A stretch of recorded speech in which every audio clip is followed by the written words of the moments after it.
John announced as he brought his secretary, also my friend, to our home.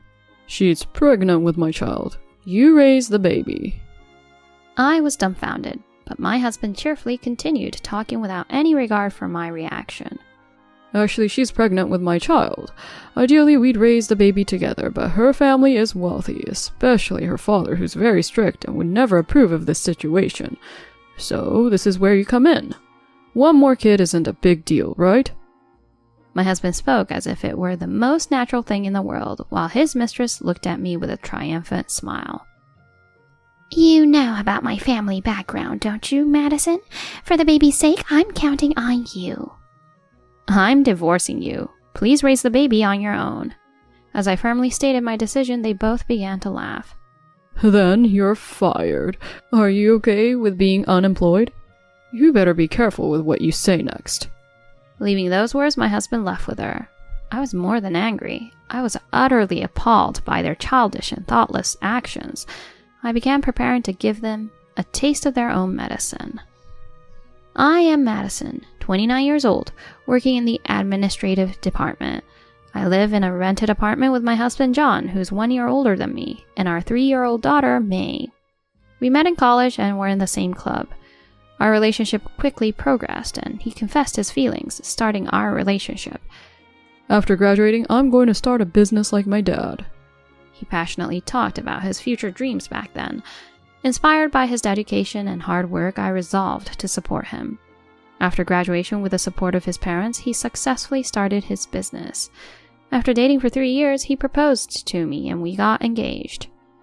I got married right after graduating from college and started working as an office worker at my husband's company, leading a busy but happy life. The company gradually grew bigger, but my husband, the president, always seemed busy. He went to work early in the morning and returned home after midnight. Sometimes he even stayed overnight at the company for work. I was worried that he might collapse from overwork. Then one day, unusually, he came home while our daughter was still awake. May, seeing her father's face after a long time, was happily frolicking around. After putting May to bed around 8 p.m., I went to the living room where my husband was sitting with a serious expression, carefully choosing his words to discuss something. "I have a friend's situation I want to discuss. He's got a wife and a kid, but he ended up getting his mistress pregnant. He's really troubled. What would you say to him, Madison?" I think there are circumstances only the parties involved can understand.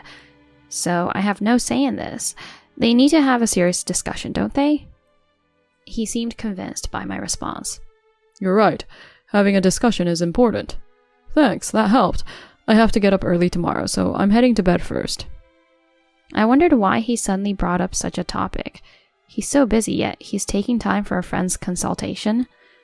Well, I might just lecture him saying, "It's your own fault." With these thoughts, I finished the rest of the housework. A week later, I was having lunch at a cafe near the company with Emily, my friend and colleague, who also works as a secretary at my husband's office. Whenever our schedules align, we have lunch together like this. Usually cheerful, she seemed a bit down today. She was talking less and didn't have much appetite, barely touching her food. "Are you okay? You don't seem well."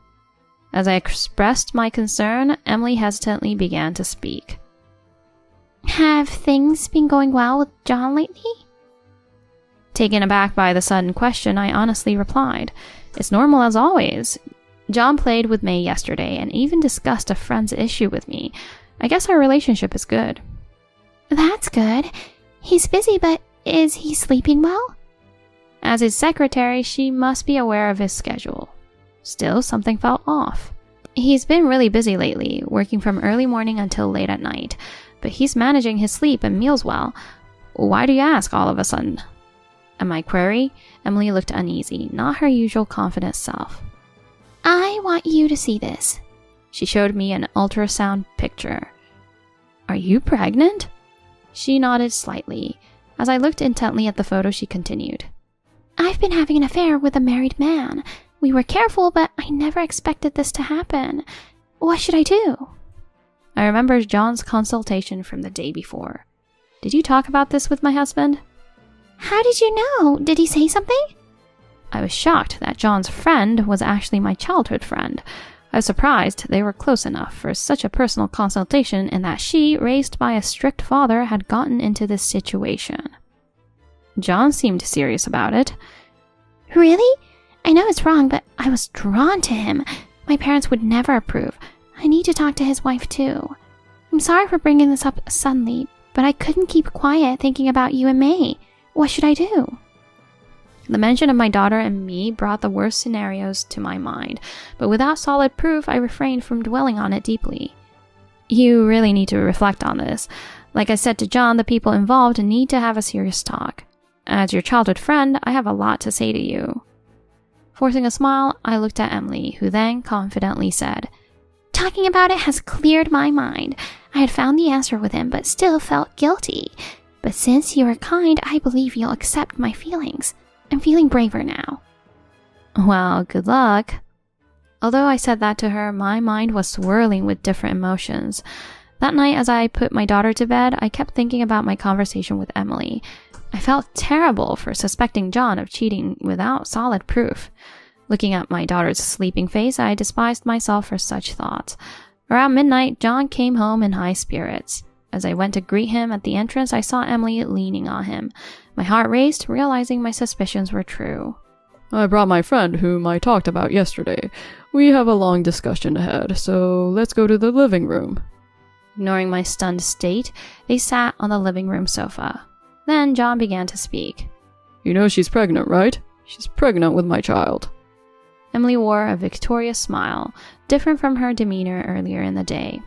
You said it before, right? That people involved have their own circumstances and shouldn't be judged easily. It's important for everyone involved to have a thorough discussion. His serious tone made it clear this was no joke. That's why I brought Emily here right away. So you both came to consult with me and mock me?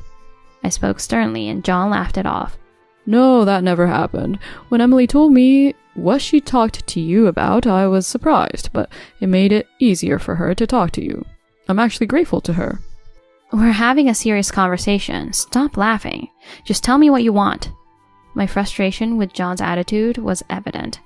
Then he dropped a bombshell. I want you to take care of the baby. You have experience with childcare, and one more kid isn't a big deal, right? Of course, I objected. Why should I take care of the baby? The baby's not mine. Besides, do you even realize what time it is? May's sleeping upstairs, and you're causing a disturbance to our neighbors. Then Emily chimed in. The baby carries John's genes. As his wife, you have a right to raise the baby. Don't throw a tantrum just because you're upset about having your husband taken away. Both John and Emily looked down on me, smugly displaying their affection in front of me. Seeing John like this, I felt my affection towards him cool down. I'll just pack a few things. We haven't finished discussing this. You both need to inform your parents too. Frustrated by the lack of resolution, I confronted John, but he evaded me. I'd rather not involve the parents. Emily's dad is scary. Anyway, we're busy with a 2-week business trip. When we return, we'll arrange a meeting to talk. Just wait at home quietly. My anger peaked, trembling as John and Emily hastily left the house. This is ridiculous. I'm not a babysitter or a convenience for you. All my efforts for John seemed wasted. I laughed at his childish and shallow actions and made a resolution. I began packing. The next day, I explained the situation to my boss and requested for leave. I decided to take my daughter and go back to my parents' house. But first, I visited someone who offered their support. This way, we were prepared for the upcoming discussion with John and Emily. Finally, when John returned from his so-called business trip, we agreed to meet again to discuss the future. I left my daughter with my parents and waited at home for their arrival. At around 7 p.m., the doorbell rang, welcoming John and Emily inside. They displayed their affection without paying me any mind. Emily looks cute from any angle. I wish I had met you sooner. Oh, John, from now on, I'll be the one to support you. Disgusted, I sighed and placed a filled-out divorce form on the table, speaking calmly. I want a divorce, John. I'll take custody of May. I'll also be asking for property division from both of you, and you two will be raising the baby yourselves. Are you sure about this? You'll no longer be the wife of a CEO. After my firm statement, John made a foolish comment. That's fine by me. A man who lies about work to cheat and make babies is neither a good husband nor a good father. John then smirked creepily. Then you're fired as of today. What? I couldn't understand how he reached that conclusion from our conversation. You'll be the one in trouble if we divorce. You'll have to support May without any income. Besides, what will happen to Emily's child if we divorce now? At least stay with her for another year, then we'll announce the marriage after getting approval. How heartless can you be? John's right. Don't interfere with our plans. You've always been inferior in family background, looks, and education. Just listen to us. Ignoring their retorts, I continued. About the property division amount? John interrupted me. You're just after money. How disappointing. I've paid you a salary for 7 years. That's your property division, right? You've lived comfortably thanks to me, the CEO. You can take it to court, but I know capable lawyers. You don't stand a chance. Just how far will he go in belittling others? As I grew frustrated, a certain person emerged from the next room.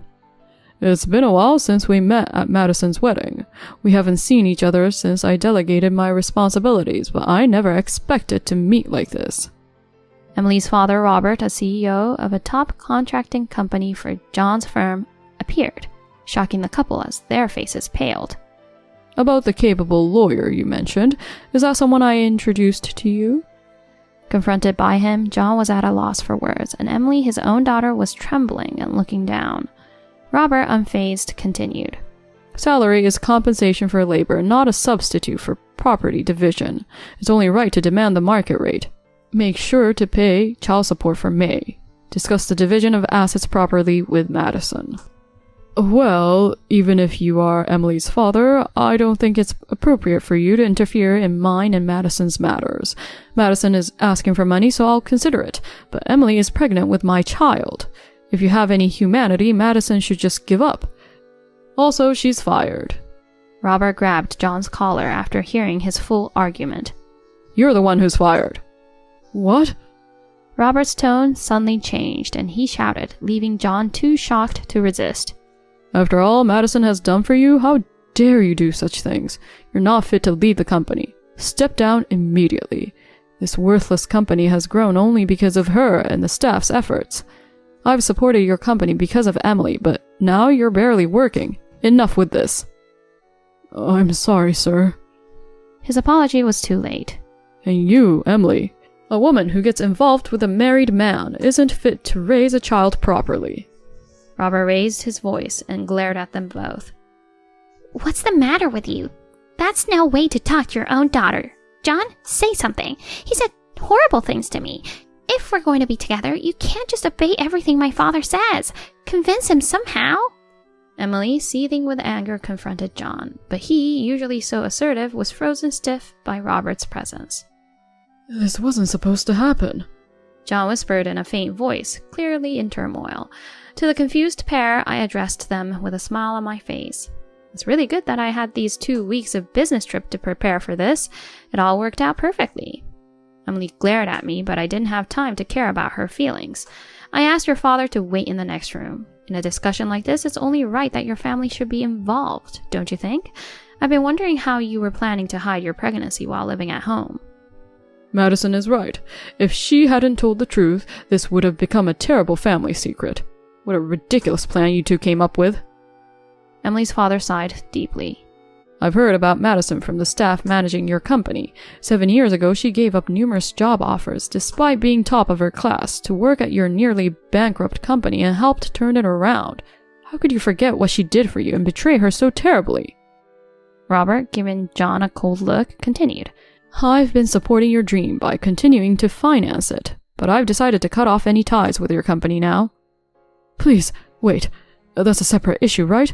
If your funding stops, my company will go bankrupt. It will cause trouble for our clients and employees will be left in the dark. Please, reconsider. John, pale and desperate, begged on his knees, but Robert's decision was firm. Don't ever call me your father-in-law. You have nothing to worry about. I intend to take care of all your company's employees, including Madison. They're too valuable to be wasted under a lazy scum like you. I've already informed your father about everything, and he's given his consent. Now you have to start over from scratch on your own. This is too much. Madison, please, don't leave me or the company. We've been through so much together. We can get a divorce, but you can't quit the company. Emily is cute, but the company needs someone as capable as you. John, with bloodshot eyes, pleaded to me, but I just laughed it off. How selfish can you be? After all I've done for you and your betrayal, you seriously think I would stay? I'm getting a divorce and I'm definitely quitting. When I firmly declared my decision, John realized he had no way to argue and became suddenly weak. He completed the divorce papers as he trembled, and we were about to leave, but Emily, not yet giving up, blocked our way. After all the trouble of finding someone my father was about to accept, this is pointless, and if the company collapses, I'll be unemployed too. She approached her father with puppy eyes. Since all the employees are going to your company, I can work there too, right? I'm your daughter, after all. And about the pregnancy, it was a lie so that I could get married quickly to John, so don't worry. I want you to apologize for how you spoke to me. Emily shockingly confessed the truth. John collapsed to his knees in disbelief, and I was beyond words. Her father quietly approached her. All the more reason not to forgive you. Make your own living from now on. Don't even think about coming back to my house. After this, John and Emily started a shameful blame game against each other. Emily's father and I left the scene, hearing their angry shouts. The next day, after submitting the divorce papers, John and I became strangers. Through the capable lawyer introduced by Robert, I demanded and successfully received a total of $365,000 from John as the property division and child support. Emily, abandoned by both the company and her father, paid a property division of $12,000 in a lump sum and disappeared from our town, likely facing hard days ahead. As for me, I'm now immersing myself in work at Robert's company with familiar colleagues, adjusting to life with just my daughter and living peacefully. My former in-laws have apologized several times, promising to keep John away for good. My current peace is all thanks to the help and support from those around me. I am grateful to everyone, and I am determined to be a source of support for them, just as they have been for me.